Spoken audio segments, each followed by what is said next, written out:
할렐루야. 예수 그리스도 이름으로 하나님 말씀 증거하겠습니다. 우리 다 같이 로마서 8장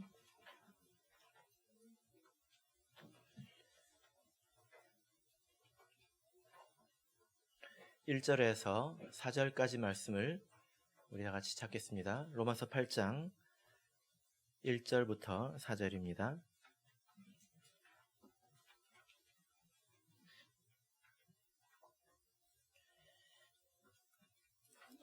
로마서 8장 1절부터 4절까지 우리 같이 읽도록 하겠습니다. 시작. 그러므로 이제 그리스도 예수 안에 있는 자에게는 결코 정죄함이 없나니 이는 그리스도 예수 안에 있는 생명의 성령의 법이 죄와 사망의 법에서 너를 해방하였음이라.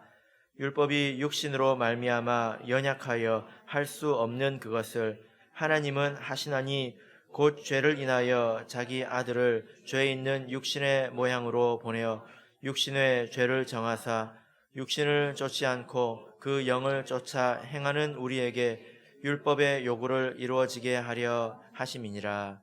아멘. 네, 오늘 이 시간은 그리스도 예수 안에 있는 자라는 제목으로 하나님 말씀을 증거하겠습니다. 제가 신앙생활을 처음 시작했을 때 이런 생각을 한 적이 있었습니다. 어떤 생각이냐면 처음에 제가 하나님을 이렇게 알게 되었을 때에 또 눈에 보이지 않는 영적인 세계가 분명히 있다는 것을 또 알게 되었을 때에 그것에 대해서 아주 놀라고 또 감사하고 감격했던 그런 기억이 있습니다. 그리고 그런 세계에 속해서 하나님의 자녀로서 살아갈 수 있다는 것이 얼마나 좋은 일인지 그런 생각을 했었죠. 그런데 성경을 보니까 이해할 수 없는 것들이 나왔는데 그게 뭐냐면은 나중에 그것을 잃어버린 사람들도 있더라는 거예요. 처음에는 이게 이해가 잘 안 됐습니다. 어떻게 하나님이 있는 것을 분명히 아는데 하나님을 부정할 수 있을까? 그리고 이 세상에서 하나님을 믿고 섬기는 것보다 더 중요한 것이 아무리 생각해봐도 없는데 어떻게 하나님을 떠날 수 있을까? 그것이 이해가 잘 안 되었습니다. 그런데 실제로 그런 사례들이 있잖아요. 그렇죠? 예. 여러분들께서는 설명하실 수 있습니까? 이 세상에 하나님을 믿는 것보다 더 중요한 일이 있다. 이것을 설명하실 수 있는 분이 있습니까? 아마 여기에는 그런 분이 한 분도 없을 거예요. 그런데 우리 생활은 다 다르다는 것입니다. 심지어 성경을 보면 또 우리 교회를 보면 그 믿음을 떠난 사람들도 있죠. 바리새인이라든지 또 가룟 유다라든지 또 바울 사도가 책망했던 후메네오와 알렉산더 이런 사람들을 이렇게 보면 구원은 잃어버릴 수도 있는 것이구나. 제가 그것을 처음에 알게 되었습니다. 구원이라는 것이 있다. 그런데 이 구원이라는 것은 잃어버릴 수도 있는 것이다. 라는 것을 제가 배웠습니다.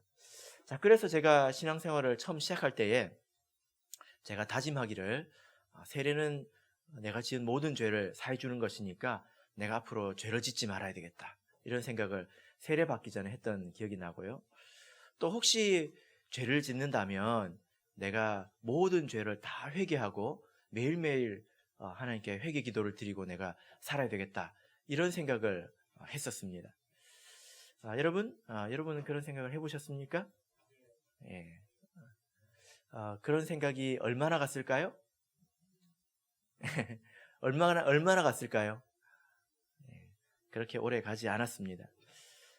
왜 그럴까요? 세례를 받고 그날은 아주 기뻤는데요. 시간이 지나면 지날수록 내가 죄를 안 지을 수 없다라는 것을 알게 되었고요. 그리고 어떤 날은 피곤해서 또 이제 기도할 수 없는 그런 형편 가운데 있었기 때문에 그냥 또 잠들어 버리기도 하지 않습니까? 그죠? 그러면 그 다음 날에는 내가 지은 죄가 생각이 날까요? 안 날까요? 날까요? 안 날까요? 예, 생각이 안 나죠. 그리고 내가 죄라고 생각하지 않았었는데 시간이 한참 지나서 5년 지나고 10년 지나고 나서 보니까 이게 죄였구나 라는 것을 또 깨닫게 되지 않습니까? 그죠? 그래서 내가 그때 다짐했던 것들을 스스로 지키지 못하고 있더라고요. 네, 그랬었습니다. 그래서 제가 내가 정말 천국에 갈 수 있을까? 정말로 갈 수 있을까? 이런 그 막연한 생각, 또 막연한 두려움, 이런 것들이 있었습니다. 근데 주변을 보니까, 다른 성도를 보니까 저하고 별로 다른 것 같지가 않더라고요. 크게 다른 것 같지가 않았습니다. 그래서 이렇게 사는 게 뭐 맞는 건가? 이렇게 생각을 했었고요. 뭔가 이제 모호함 가운데 신앙생활을 했던 기억이 납니다. 우리 성도님들은 어떠십니까? 혹시 지금 이렇게 모호한 가운데 신앙생활을 하고 계신 분이 계시지는 않습니까? 예. 그런데 예수님께서 우리에게 전해주신 이 구원의 복음은 이렇게 모호한 것이 아닙니다. 그래서 우리가 모호한 곳에서 살다가 이제 죽고 나서 정신 차려 보니까 천국이네? 아니네? 이런 게 아니라는 거예요. 성경에서는 이 구원에 대해서 아주 확실하게 말씀을 하고 있습니다. 자, 1절을 보실까요? 1절을 다시 읽어보겠습니다. 1절 읽겠습니다. 시작. 그러므로 이제 그리스도 예수 안에 있는 자에게는 결코 정죄함이 없나니. 여기서 아주 확실하게 말씀하고 있지 않습니까? 결코, 결단코, 절대로라는 말입니다. 어떤 사람들은 우리가 살면서 절대로라는 말을 하면 안 된다, 그런 얘기를 하죠. 세상을 살다 보면 그 말이 맞는 것 같습니다. 저는 절대로 시집을 안 갈 거예요 하는 사람들이 나중에 보면 제일 빨리 가더라고요. 그렇더라고요. 그런데 성경에서 결단코 또 절대로 이런 말씀을 쓰고 있습니다. 어떤 데에서 쓰고 있습니까? 그리스도 예수 안에 있는 자에게는 결코 정죄함이 없나니, 이렇게 말씀하고 있다는 거예요. 여러분, 이 말씀의 뜻이 무엇일까요? 그리스도 안에 있는 사람에게는 죄가 없다, 이런 뜻입니까? 잘 읽어야 되겠죠. 무엇이 없습니까? 정죄가 없다는 거예요. 죄는 있다는 겁니까? 없다는 겁니까? 죄는 있을 수 있다는 거예요. 있을 수 있다는 것입니다. 죄는 있다는 거죠. 그런데 그것을 죄로 정하지 않겠다는 겁니다. 정죄라고 하는 것은 죄로 정한다는 뜻입니다. 그래서 죄를 죄로 다스린다. 그리고 죄를 죄로 심판한다. 그래서 죄의 대가를 치르게 한다. 그래서 지옥에 간다. 이런 뜻입니다. 그러니까 그리스도 예수 안에 있는 사람에게 죄가 있을 수 있지만 그 죄는 죄로 여기지 않는다라는 뜻이에요. 이것은 절대적입니다. 우리가 이 말씀을 믿어야 되겠죠. 그죠? 예. 여러분, 우리가 얻는 구원은 이 그리스도 안에 있을 때 얻게 됩니다. 그리스도 안이라고 하는 이 말은요, 예수님과 어떤 영적인 연합을 이루었다는 뜻입니다. 그리스도 안이라는 말은 교회 안이라는 걸까요? 그게 아니겠죠. 예수님과 영적인 연합을 이루었다는 것입니다. 성경을 보면 우리의 구원이 이렇게 예수님과의 연합을 통해서 이루어진다라는 사실을 여러 군데서 말씀을 하고 있는데요. 요한복음 15장을 보시면 여러분께서 잘 아시는 구절입니다. 15장 5절 6절을 보시면 나는 포도나무요 너희는 가지니 저가 내 안에 내가 저 안에 있으면 이 사람을 과실을 많이 맺나니 나를 떠나서는 너희가 아무것도 할 수 없음이라. 사람이 내 안에 거하지 아니하면 가지처럼 밖에 버리어 말라지나니 사람들이 이것을 모아다가 불에 던져 사르느니라. 그래서 이 세상에 있는 사람은 이 예수님에게 붙어 있는 가지와 같은 사람이 있고 또 예수님에게 떨어져 있는 가지와 같은 그런 사람이 있을 뿐이라는 거예요. 이 세상 모든 사람을 딱 둘로 나눌 수 있다는 겁니다. 예수님에게 붙어 있는 사람, 예수님에게 떨어져 있는 사람. 이렇게 성경은 나누고 있습니다. 그래서 붙어 있는 사람은 그 줄기로부터 영양분을 공급받고 그래서 나중에 열매까지 맺게 되는데, 떨어져 있는 사람은 어떻게 됩니까? 사람들이 이것을 모아다가 불에 던져 사르느니라. 그것을 모아다가 떨어진 가지들을 모아다가 어떻게 한다고요? 불에 사르느니라. 그래서 여러분, 이 구원이라고 하는 것은요, 굉장히 개인적인 것입니다. 내 아내가 구원받았다고 해서 내가 구원받는 것 아니고, 내 부모가 구원받았다고 해서 나도 구원받는 거 아니에요. 내 부모가 심판을 받았다고 해서 나도 심판을 받는 게 아니라는 겁니다. 구원은 지극히 개인적인 것입니다. 그러나 한편으로 또 구원은 집합적입니다. 예수님 안에 있는 자들은 집합적으로 구원을 얻게 되고, 예수님 밖에 있는 자들은 다 그들을 모아다가 불에 사른다는 것입니다. 그래서 성경에서는 예수님은 교회의 머리이고 교회는 예수님의 몸이다. 그리고 에베소서 5장 23절을 보면 그가 친히 몸의 구주시니라 이렇게 말씀을 하고 있습니다. 그래서 우리가 이런 말을 하잖아요. 머리가 나쁘면 손발이 고생한다. 이 손이 뭘 잘해서 이렇게 고운 손이 되는 것이 아니라 뭘 잘 만나야 돼요? 머리를 잘 만나야 돼요. 그래서 이 손이 지금 고생을 하고 있잖아요, 지금.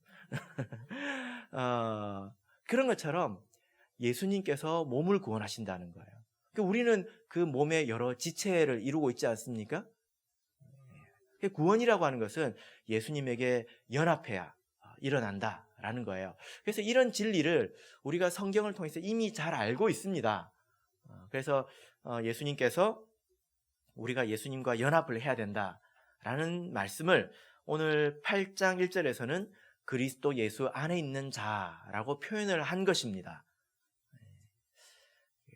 포도나무에 붙어있는 가지, 그리고 예수님의 머리로 한 그 몸의 일부가 되었다는 것을 여기서는 그리스도 예수 안에 있다라고 표현을 하고 있는 것입니다.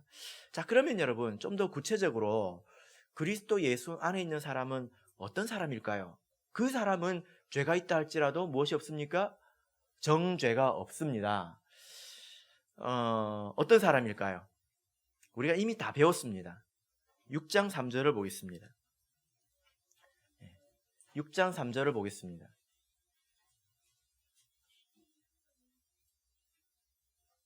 6장 3절 읽겠습니다. 시작. 무릇 그리스도 예수와 합하여 세례를 받은 우리는 그의 죽으심과 합하여 세례 받은 줄을 알지 못하느뇨. 이 말씀을 우리가 배웠죠? 그죠? 우리가 예수와 합하여 세례를 받았다라는 겁니다. 그래서 이 합하여라는 말은 안으로라는 뜻이라고 했죠. 우리가 세례를 받았을 때 영적으로는 예수님 안으로 진입하게 된다는 거예요. 들어오게 된다는 것입니다. 만약에 우리가 세례를 받지 않았다면 예수님 안으로 들어가지 않은 것이죠. 그러면 세례를 받은 사람들은 전부 예수 그리스도 안에 있는 자들입니까? 그렇지 않습니다. 그게 전부가 아니죠. 16절을 보겠습니다. 로마서 6장 16절. 로마서 6장 16절 읽겠습니다. 시작.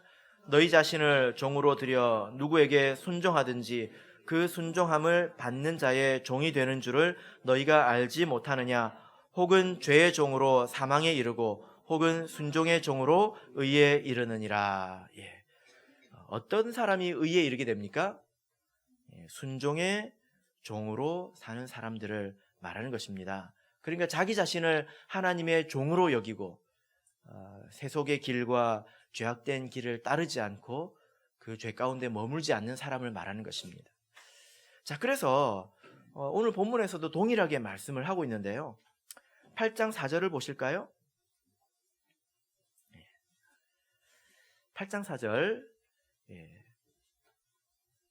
8장 4절을 보시면 육신을 쫓지 않고 그 영을 쫓아 행하는 우리에게, 이 우리는 그리스도 예수 안에 있는 자들을 말합니다.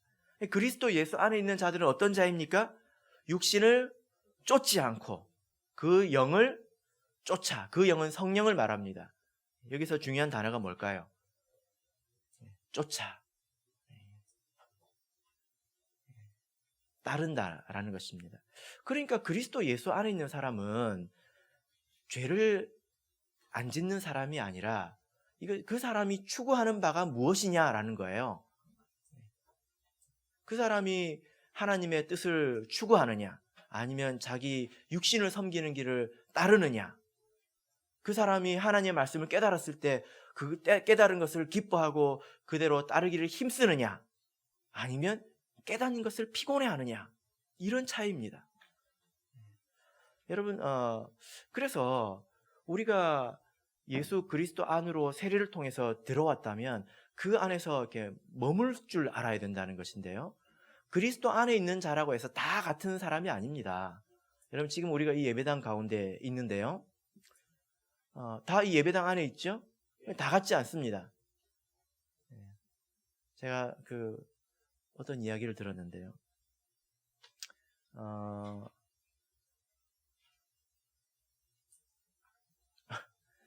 어떤 애가 이렇게 부엌에서, 주방에서, 식탁에서 계속 밥을 먹으면서 스마트폰을 하니까 엄마가 이제 뭐라고 그랬냐면요.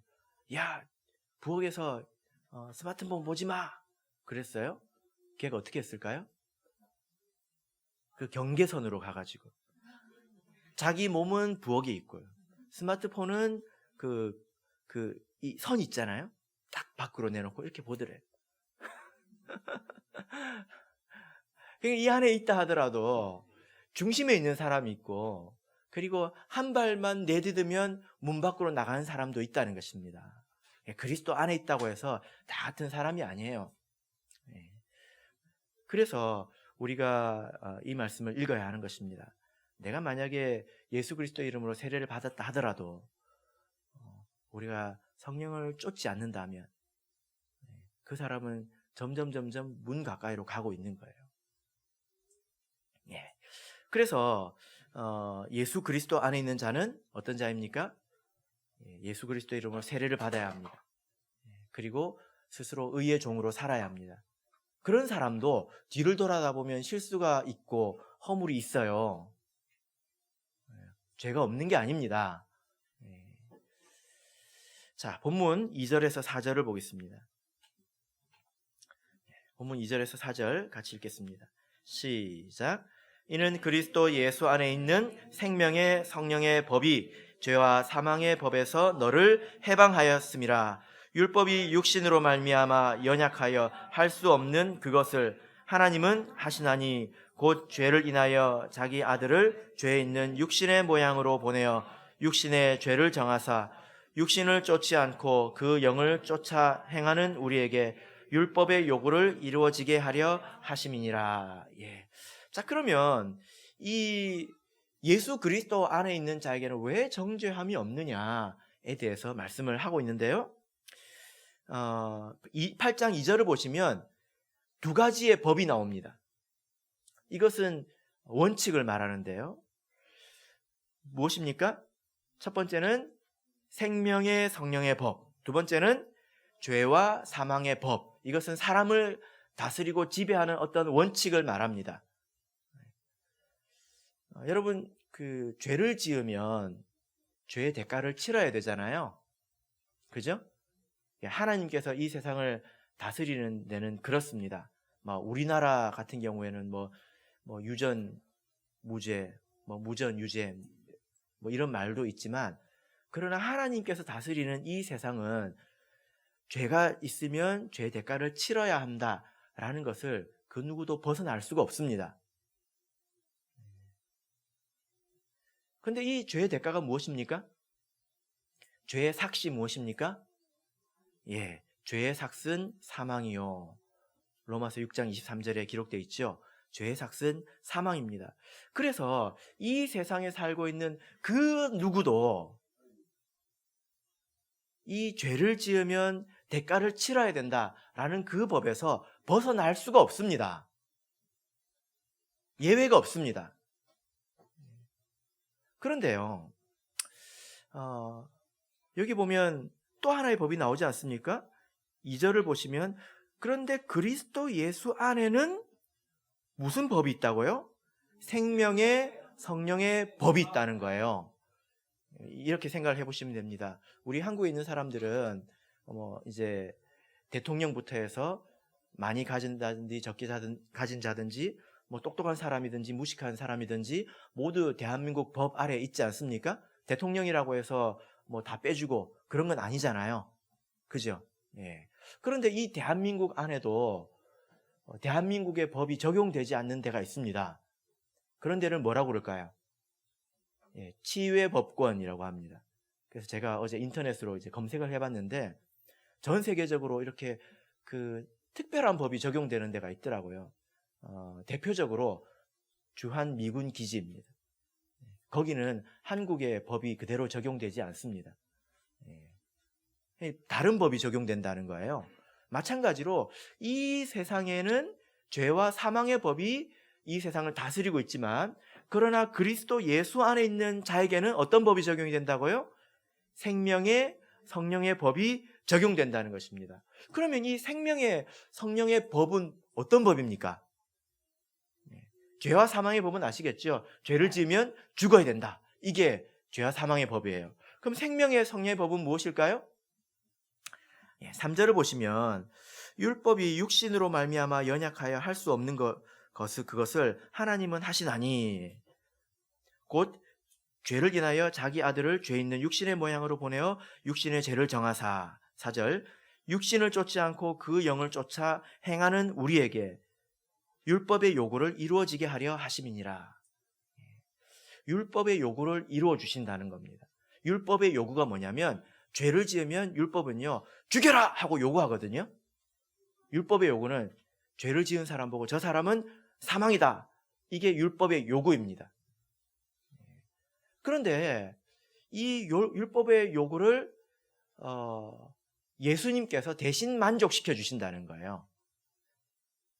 그 사람이 그 죄의 책임을 지는 것이 아니라 그리스도 예수 안에 있는 자들의 죄의 책임은 예수님께서 대신 져 주신다는 것입니다. 대신 만족시켜 주셨다는 거예요. 그게 3절이죠. 율법이 육신으로 말미암아 연약하여 할 수 없는 그것을 우리 육신이 연약해서 죄를 안 지을 수가 없다는 거예요. 그것을 예수님께서 죄 있는 육신의 모양으로 오셔서 대신 지셨다는 겁니다. 누구를 위해서? 그리스도 예수 안에 있는 자를 위해서라는 것입니다. 자, 그래서 여러분 우리가 세례를 받을 때 우리 죄를 다 씻습니다. 이거 믿으시죠? 근데 우리가 어쩌면 그 순간부터 죄를 쌓아가는데요. 우리가 그 순간만 세례를 받는 순간에만 예수님의 피가 필요한 것이 아니라 우리가 살아가는 지속적인 그런 과정 가운데서도 우리가 예수님의 피의 은혜를 입고 살아야 합니다. 그런데 만약에 우리가 세례를 받지 않는다면 그 사람은 예수 그리스도 안에 있는 자가 아니에요. 그리고 세례를 받았다 하더라도 우리가 죄의 종으로 살아가게 되고 그리고 성령을 쫓지 않고 육신을 쫓아서 살아간다면 그 사람은 점점 문가로 가고 있는 것입니다. 그래서 그 안에는 여전히 은혜가 있지만 어느 순간 그 문을 벗어나갔을 때는 그에겐 더 이상 은혜가 없는 거예요. 그래서 예수 안에 거하지 않는 사람이 되는 것을 우리는 두려워해야 합니다. 자, 그런데 보면요 2절에서 갑자기 성령이라는 단어가 등장했습니다. 여러분 왜 이러한 법을 그러니까 죄와 사망의 법 말고 예수님께서 대신 그 속죄를 해주시는 이 법을 생명의 성령의 법이라고 했을까요? 만약에 여러분께서 그 법을 이름을 짓는다면 뭐라고 이름을 지었을까요? 근데 여기서는 생명의 성령의 법이라고 이름을 짓고 있습니다. 예. 그래서 이 부분을 우리가 좀 생각을 해보자면요. 로마서 8장의 특별한 점을 알게 되는데 성령, 이것을 헬라어로 하면 프뉴마라고 합니다. 프뉴마. 그런데 로마서에서 이 프뉴마라는 단어가 영이라는 뜻이거든요. 사람의 영도 프뉴마이고 하나님의 영도 프뉴마입니다. 그런데 그 앞에 사람의 혹은 거룩한 이런 걸 붙여가지고 그 영이 어떤 영인지 구분을 하기도 하고 또 문맥을 통해서 그 영이 어떤 영인지를 구분하기도 합니다. 근데 어쨌든 로마서에서는 이 푸뉴마라는 단어가 총 27번 나와요. 27번 나옵니다. 그런데 8장에서 그 중에 21번이 나옵니다. 그러면 8장에 거의 대부분이 다 몰려 있다고 해도 과언이 아니죠? 그죠? 그래서 8장은 사실 성령에 관한 장입니다. 우리가 그리스도 예수 안에 있는 자에게는 은혜가 있다, 이 말씀을 사실 다 배웠어요. 다 정리를 했지 않습니까? 그죠? 그런데 이 부분과 성령에 대해서 이야기를 하고 있는 거예요. 우리가 그리스도 안에 있는 것과 성령은 아주 긴밀한 관계가 있습니다. 성령이 없이는 우리가 그리스도 안에 있을 수가 없어요. 이것은 머무는 것과 관계가 있습니다. 예수 그리스도의 이름으로 세례를 받을 때 우리가 예수님 안으로 이렇게 들어가게 됩니다. 연합하게 됩니다. 근데 그 안에 있는 것은, 머물러 있는 것은 성령으로 되는 거예요. 그래서 8장에서 이렇게 성령을 많이 말씀을 하고 있는데, 오늘 우리는 이 8장에서 성령께서 어떤 일을 하시는지에 대해서 같이 좀 증거를 해보도록 하겠습니다. 먼저 9절을 읽겠습니다. 9절 읽겠습니다. 시작. 만일 너희 속에 하나님의 영이 거하시면 너희가 육신에 있지 아니하고 영에 있나니 누구든지 그리스도의 영이 없으면 그리스도의 사람이 아니라. 여기 그리스도의 영이 없으면 그리스도의 사람이 아니다, 이렇게 말씀을 하고 있죠. 여러분, 원래 세례와 성령은 세트입니다. 그래서 세례를 받는 사람에게 하나님께서 성령을 주시겠다고 약속을 하셨죠? 그죠? 왜냐하면 그리스도 안에 들어가면 그 안에 머물 수 있는 힘이 필요한데, 한번 생각해 보세요. 내가 어떤 생명을 이렇게 낳았습니다. 그 뒤에 돌보지 않는다면 태어난 것이 무슨 의미가 있겠습니까? 얼마나 살겠습니까? 그죠? 그래서 우리가 세례만 받아도 하나님의 백성이고 자녀라고 말합니다. 그렇지 않습니까? 그래서 세종례도 받고 성찬도 하게 하지 않습니까? 근데 왜 여기서는 그리스도의 영이 없으면 그리스도의 사람이 아니라고 말할까요? 그 안에 있을 수 없다는 거예요. 그래서 자, 이제 16절을 보겠습니다. 16절 읽겠습니다. 시작. 성령이 친히 우리 영으로 더불어 우리가 하나님의 자녀인 것을 증거하시나니. 자, 여기 보면요, 성령이 하시는 일은 증거하시는 일입니다. 그런데 우리 한글 성경에는 더불어 증거하신다 이렇게 되어 있지만, 원문을 보면 이 두 단어로 되어 있잖아요. 근데 원문을 보면 이게 한 단어예요. 더불어서 증거한다, 이게 아니라 더불어 증거한다, 이게 한 단어입니다. 더불어 증거한다, 빨리 말해야 돼요. 더불어 증거한다, 이렇게. 성령은 더불어 증거하시는 일을 합니다. 그러니까 먼저 증거하는 게 누굽니까? 우리의 영이에요. 우리의 영. 내가 하나님의 자녀다라고 스스로 증거해야 된다는 거예요. 성령 그것에 더불어서 증거하시는 것입니다. 그래서 성령을 양자의 영이라고도 하는데요. 15절 보시면 너희는 다시 무서워하는 종의 영을 받지 아니하고 양자의 영을 받았으므로. 성령은 양자의 영입니다. 성령은 양자의 영이죠. 그래서 우리가 성령을 받을 때에 성령께서 이 사람은 하나님의 자녀이다 라고 증거해 주신다는 거예요. 성령께서 그렇게 증거하신다면 누가 힘을 쓸 수 있겠습니까? 그렇죠? 그래서 성경에서는 성령을 받은 것을 인치셨다, 이렇게 이야기를 합니다. 인치셨다는 것은 불도장을 콱 찍었다는 거예요. 확실한 증거라는 것입니다. 그래서 우리가 스스로 하나님의 자녀라는 것을 인식하고 또 증거할 수 있어야 합니다. 그리고 성령을 받기 위해서 반드시 노력하고 애써 기도해야 되겠죠. 그죠? 네, 그렇습니다. 자, 그럼 이어서 이제 4절을 보겠습니다. 4절 읽겠습니다. 시작. 육신을 쫓지 않고 그 영을 쫓아 행하는 우리에게 율법의 요구를 이루어지게 하려 하심이니라. 자, 여기 보면 우리가 그 7장에서 성경 말씀을 이제 율법에 대해서 배웠는데요. 6장에서는 죄라는 단어가 많이 등장합니다. 비정상적으로 많이 등장해요. 그래서 6장은 그리스도인이 죄에 대해서 어떤 관계를 가지고 있는가를 설명하는 것이고요. 7장은 법, 율법이라는 단어가 압도적으로 많이 등장합니다.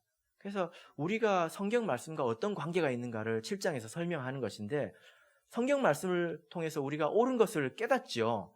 그러나 그것이 우리에게 지킬 힘까지 주지는 않습니다. 깨달을 뿐입니다. 알게 될 뿐이지요. 근데 여기 보면 성령을 쫓아라고 말하고 있습니다. 그 영을 쫓아. 이게 무슨 말이냐면, 여러분 한번 생각해 보세요. 여러분 눈에는 성령이 보입니까? 안 보이지요? 네, 성령을 그러면 한번 따라가 보세요. 어떻게 따라가겠습니까?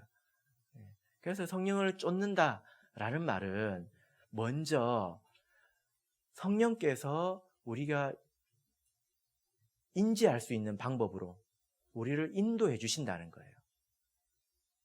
그거를 따라간다는 것입니다. 자, 갈라디아서 5장을 보겠습니다.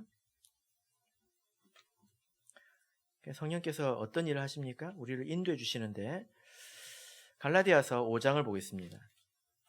여기 보면 오늘 본문과 동일한 내용이 나오는데요.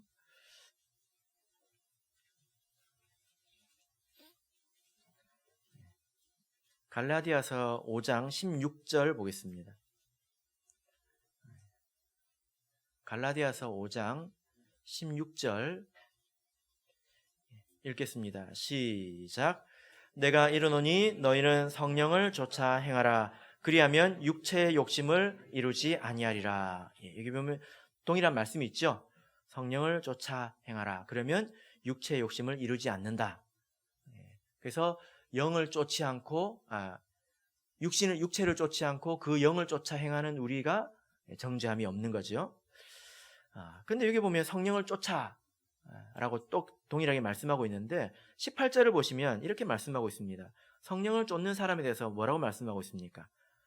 18절 읽겠습니다. 시작. 너희가 만일 성령의 인도하시는 바가 되면 율법 아래 있지 아니하리라. 율법 아래 있다는 것은 죄와 사망의 법 아래 있다는 것입니다. 너희가 만일 성령의 인도하시는 바가 되면, 그러니까 이게 같은 말이에요. 성령을 쫓는다라는 말과 성령의 인도하심을 받는다라는 말은 같은 말이에요. 그러니까 성령께서 우리를 인도해 주시지 않으면 우리는 성령을 쫓을 수가 없어요. 어떻게 쫓아갑니까? 보이지도 않는데. 그래서 우리가 알아야 될 것은 성령께서는 우리를 인도해 주시는구나. 이걸 먼저 알아야 합니다. 그럼 어떻게 인도해 주십니까? 그것에 대해서 우리가 알아야 되겠죠. 어떤 그 자녀들은요, 자기 마음대로 삽니다. 부모의 인도를 받지 않아요. 부모의 인도를 받지 않습니다. 그래가지고 나중에 후회할 일들이 생기죠? 그럼 나중에 와서 부모에게 뭐라고 이야기합니까? 왜 나한테 그때 그런 이야기를 안 해줬냐고 이야기를 하죠. 그럼 부모는 황당합니다. 왜 황당할까요? 얼마나 많이 말했는데. 얼마나 많이 말했는데. 마르고 닳도록 말하지 않았습니까? 그러니까 사실 듣고자 하는 마음이 없으면 들리지 않아요. 부모가 한국말로 귀에다 대고 또박또박 이야기해도 들리지 않습니다. 기억나지가 않아요. 나중에는 후회를 하는 것입니다. 마찬가지로 우리가 성령의 인도를 받는다라는 말도요, 인도하심이 없는 게 아니라 내가 성령의 인도를 받아야 된다는 것을 모르고 혹은 그것을 피곤하게 여길 수도 있어요. 이 말을 어떻게 이해하시겠습니까? 네. 그 애들이 거실에서 그 텔레비전을 보고 있다가 현관문에서 띠띠띠띠 소리가 들리면 아들이 슬쩍 일어나가지고 방으로 들어가죠. 왜 들어갑니까? 분명히 뭔 말을 할 거거든요. 숙제는 다 했냐? 분명히 뭔 말 할 건데 듣기 싫은 거예요. 근데 자녀들만 그런 게 아니라 어른들도 다 그래요. 하나님 앞에서 다 그래요. 그런 면이 있습니다. 그래서 만약에 우리가 성령의 인도를 받고 싶어하는 마음이 없으면 성령의 인도가 어떻게 드러나는지 결국엔 모르게 될 겁니다. 하나님께서 인도하신다 이런 말을 뭐라고 그럴까요? 그냥 고리타분한 어떤 그 수거처럼 그냥 상투적인 말처럼 그냥 듣고 그 말이 자기 마음속에서 살아 움직이지 않을 거예요. 그럴 것입니다. 그러나 하나님께서는 성령께서는 분명히 우리를 인도해 주십니다. 어떻게 인도해 주실까요? 어떻게 인도해 주실까요? 지금 인도해 주고 계십니다. 지금 하나님께서 우리가 들어야 될 말을 마땅히 지금 해 주시고 있는 것입니다. 제 말을 잘 들으라는 게 아니에요. 저는 그렇게 믿습니다. 그리고 이 말이 참말입니다. 근데 만약에 예배 드리는 태도가 별로 안 좋으면요.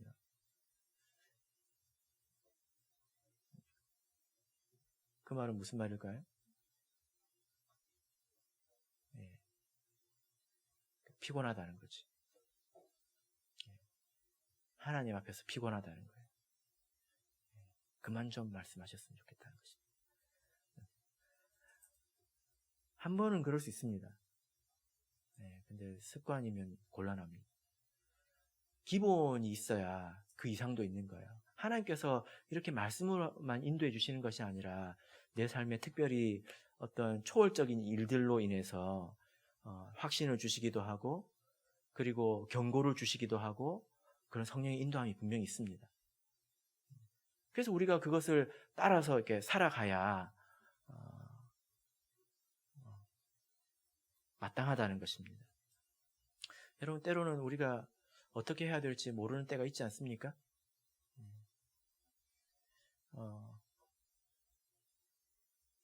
말이 나온 김에 오늘 보니까 마스크를 많이 쓰고 계신데 코로나 바이러스가 유행이지 않습니까? 그죠? 네. 이럴 때 어떻게 해야 될까요? 정답을 아시는 분은 한번 이야기 좀 해주십시오. 제가 많이 생각을 해봤는데 이 문제는 정답이 없습니다. 이렇게 하면 된다. 정답이 없습니다. 이런 문제에 있어서 우리가 어떻게 해야 될까요?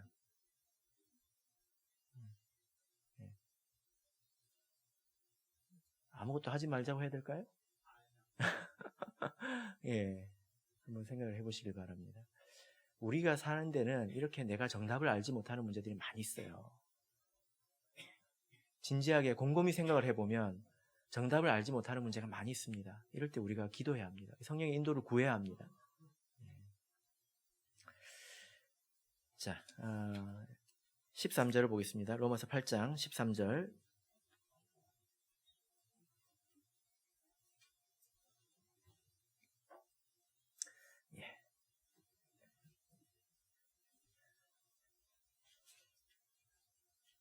같이 읽겠습니다. 시작.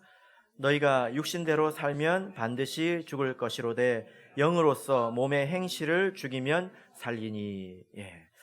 자, 여기 보면 우리가 성령의 인도를 받는 부분 가운데서 아주 주요한 부분이 있는데 그것은 죄와 싸우는 것입니다. 여기 보면 몸의 행실을 죽이면 산다. 그리스도 안에 있는 사람은 몸의 행실을 죽이는 사람이라는 거예요. 어떻게 죽입니까? 자기 죄악된 습관 이런 것들을 어떻게 바꿉니까? 그래서 어떤 사람들은 안 된다고 이야기를 합니다. 그래서 무조건 은혜를 이야기를 해요. 은혜로 다 구원해 주신다. 틀린 말입니다. 여기 보면 죄악된 행실을 죽여야 된다고 이야기하고 있습니다. 어떻게 죽입니까? 영으로서라고 이야기하고 있죠. 그죠? 그러니까 성령이 도구라는 것입니다. 성령께서 우리 가운데 임하신 이유는 우리가 죄와 싸우고 몸의 행실을 죽이게 하기 위해서 이곳에 임하셨다는 것입니다.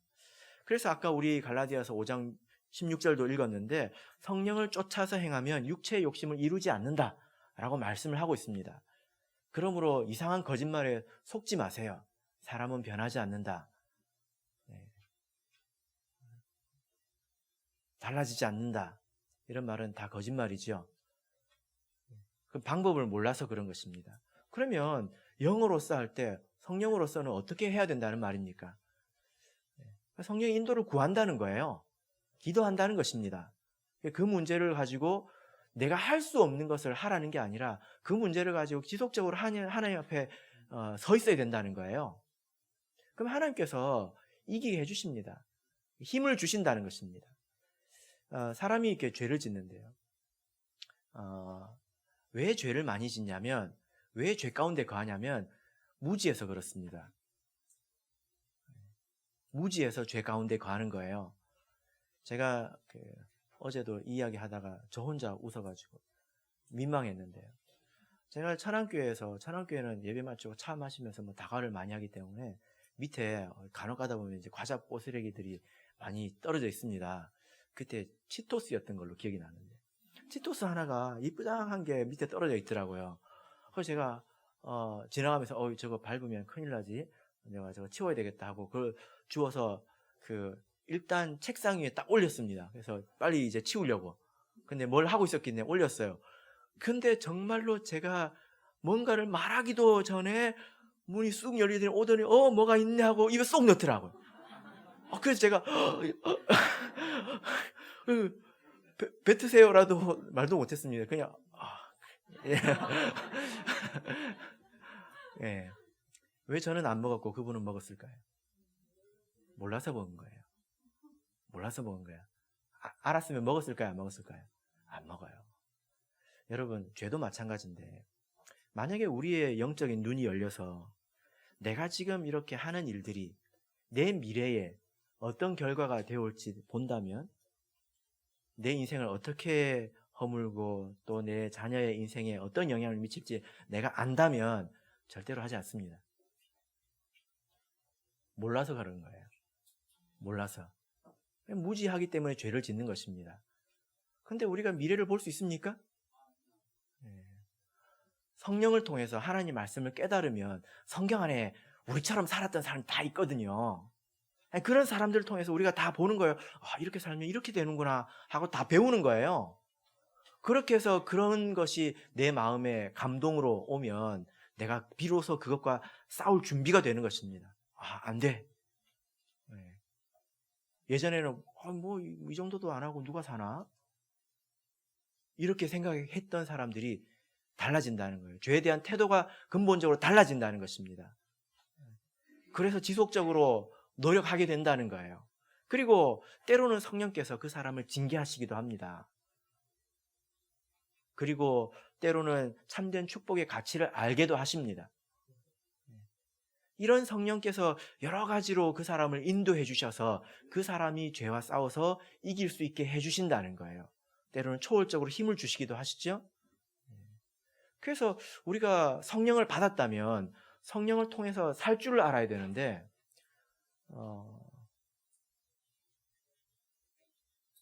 그렇지 않는다면 우리가 그리스도 안에 있기가 정말 힘들 거예요.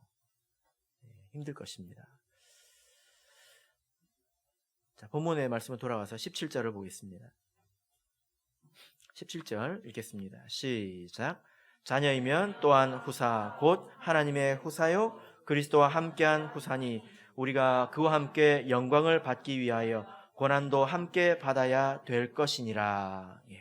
여기 보면 그리스도인에게는 이 고난이 필연적인 것을 이렇게 말씀을 하고 있습니다. 영광을 받기 위해서는 고난도 받아야 한다, 이렇게 말씀을 하고 있는데요. 이 고난 가운데 성령의 역할이 있습니다. 그것이 무엇일까요? 26절부터 28절을 읽겠습니다. 26절에서 28절 읽겠습니다. 시작. 이와 같이 성령도 우리 연약함을 도우시나니 우리가 마땅히 빌 바를 알지 못하나 오직 성령이 말할 수 없는 탄식으로 우리를 위하여 친히 간구하시느니라. 마음을 감찰하시는 이가 성령의 생각을 아시나니 이는 성령이 하나님의 뜻대로 성도를 위하여 간구하심이니라. 우리가 알거니와 하나님을 사랑하는 자 곧 그 뜻대로 부르심을 입은 자들에게는 모든 것이 합력하여 선을 이루느니라. 여기서 보면 성령께서 우리의 연약함을 아신다 이렇게 말씀을 하고 있습니다. 우리의 연약함이 무엇입니까? 구할 바를 알지 못한다는, 빌 바를 알지 못한다라는 겁니다. 여러분 만약에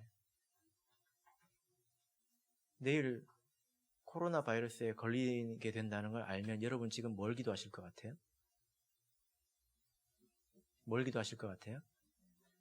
기도 제목이 상당히 바뀌겠죠? 내일 모레 교통사고가 날 것을 안다면 뭘 위해서 기도하실 것 같아요? 여러분 미래를 아십니까? 나한테 정말 좋은 게 뭔지 아십니까? 이게 사람이 연약하다는 말이에요. 마땅히 빌 바도 알지 못한다. 내가 할 수 있고 없고를 떠나가지고 뭘 내가 구해야 되는지 그것도 모른다. 이게 사람입니다. 그러나 성령께서는 하나님의 뜻을 다 아시기 때문에 참으로 우리에게 좋은 것을 아시기 때문에 이 고난 가운데서도 우리를 붙드시고 그 고난 가운데서 우리를 이기게 하시고 그리고 우리에게 하나님께서 정말 원하시는 그런 선을 이루어 가신다라는 겁니다. 그래서 우리가 세례를 통해서 그리스도 안에 들어갔다면 우리가 성령을 통해서 그리스도 안에 머물게 되는 것입니다. 성령을 의지하지 않으면 우리가 그리스도 안에 머물 수가 없어요. 근데 여러분, 성령을 의지한다는 말은 무슨 말일까요? 기도한다는 말이에요. 기도한다는 말입니다. 성령 받은 증거가 언제 드러납니까? 언제 드러납니까? 기도할 때 드러나잖아요. 그죠? 왜 그런지 한번 생각을 해보시길 바랍니다. 그래서 우리가 이 성령 안에서 우리가 이 구속의 날까지 인치심을 받았기 때문에 성령께서 우리를 붙들고 있기 때문에 우리가 성령을 근심하게 해서는 안 됩니다. 여러분 이것이 얼마나 큰 은혜인지 아십니까? 성령께서 우리 마음에 임했습니다. 그런데요, 이게 얼마나 큰 일인지 한번 생각해 보십시오. 예레미야서 17장을 보면 만물보다 거짓되고 심히 부패한 것은 마음이라 이렇게 말하고 있습니다. 세상에서 가장 썩은 것 중에 최고는 뭐다? 사람의 마음이라는 것입니다. 여러분 7, 8월에 음식물 쓰레기 버리러 가보셨습니까? 아파트에 음식물 쓰레기 버리는 데 있잖아요. 그 뚜껑 열어보면 어떻게 됩니까? 향기로운 냄새가 확 올라오죠? 아, 향기롭다. 올라오죠? 예. 아우, 여기서 한 3박 4일 살았으면 좋겠네. 그런 생각 드시죠? 옆에 있기도 싫지 않습니까? 근데 그 속에서 여러분 하루만 지내보십시오. 살 수 있겠습니까? 그런데 하나님께서, 지극히 높으신 하나님께서 그것보다도 냄새나고 더러운 우리 마음에 오셨습니다. 뭐하러 오셨습니까? 자녀임을 증거하시기 위해서, 또 우리를 인도하시기 위해서, 또 우리의 연약함을 대신하여 간구하기 위해서 오셨습니다. 그런데 우리가 성령의 인도를 구할지 모르고 성령께서 우리를 어떻게 인도하시는지에 대해서 무지하다면, 근본도 모르다면 성령은 틀림없이 근심하십니다. 틀림없이 근심하십니다. 그래서 우리가 성령을 근심하지 않도록 살아야 되는 거예요. 여러분, 우리가 그 안에서 구속의 날까지 인치심을 받았다는 것을 잊지 마시길 바랍니다. 여러분, 우리가 그리스도 예수 안에 있는 자라면 우리에게는 생명의 성령의 법이 있습니다. 비록 우리가 실수로 또는 부족해서 죄를 짓는다 하더라도 그 죄로 인해서 우리가 지옥 가고 그러진 않아요. 그런데 만약에 그런 것을 기회 삼아서 하나님의 은혜를 이용해가지고 한 발짝 한 발짝 문 밖으로 나가면요, 어느새 그 사람은 죄의 종이 되어 있습니다. 그런 사람은 그리스도 안에 있는 자들이 아니에요. 교회 안에 있는 것과는 다른 것입니다. 교회 안에 있는 것은요, 교회 안에 있는 것이지 교회 안에 있는 것이 그리스도 안에 있다라고 1대1로 말할 수가 없어요.